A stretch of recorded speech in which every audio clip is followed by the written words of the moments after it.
It's a major problem in Chicago. After record rainfall over the past few years, scientists say water levels are rising in Lake Michigan, and that's forcing officials there to take action before it's too late. With a report in her continuing series on the rising risks from climate change, here's CNBC's Diana Oleg. In the winter of 2020, the water level in Lake Michigan hit a record high, and intense rains just kept coming. Waves crashed over Lakeshore Drive, sending water up to the third floor of some buildings. The Chicago River also began to overflow into the downtown. The balance between the river and the lake has always been delicate, ever since the city dug canals over a century ago to keep waste from flowing from the river into the lake, which is the city's drinking water. A backup system for flooding was also created, locks that reverse the river back into the lake when the river gets too high. But last year's rainfall was so severe that for the first time, that backup system didn't work. The lake was just too high. Lockmasters had to wait until the river rose above the lake before they could start the reversal process. That delay was destructive. Downtown Chicago suffered massive flooding, even knocking out power at the Willis Tower. We really need to be paying more attention to the future of this area. Drew Gronwald studies the water levels of the Great Lakes. The biggest risk is that these changes in the climate and hydrology or the water levels are going to exceed the infrastructure or the capacity of cities, coastlines, and homes to handle those changes.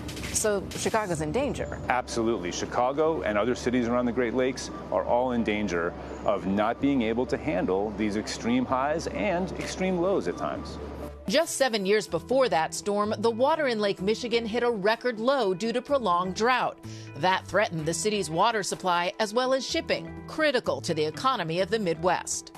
When water levels go down, they have to do what's called light load. They have to reduce the amount of cargo they can carry, and they effectively lose millions, if not billions, of dollars. This is an emergency measure, about $3 million of placing these concrete blocks and putting in this promenade here. A quick fix after the 2020 storm, necessary even after the Army Corps of Engineers began reinforcing Chicago's shoreline in a $500 million project that started 20 years ago.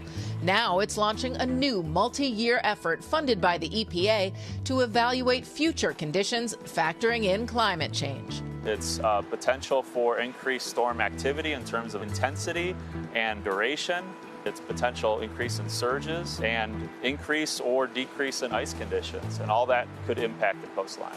The Metropolitan Planning Council has been pushing the city to reduce its carbon footprint. The city is working to plant some tens of thousands of trees that can also help to capture the rain where it falls and just keep it from all flowing into the river. Go greener, because the only real fix locally is to limit warming globally.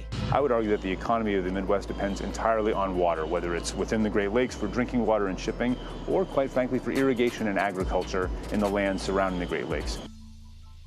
The Army Corps is hoping for more funding from the $1 trillion infrastructure bill now making its way through Congress. While new research is helpful, engineers need funding for the fix.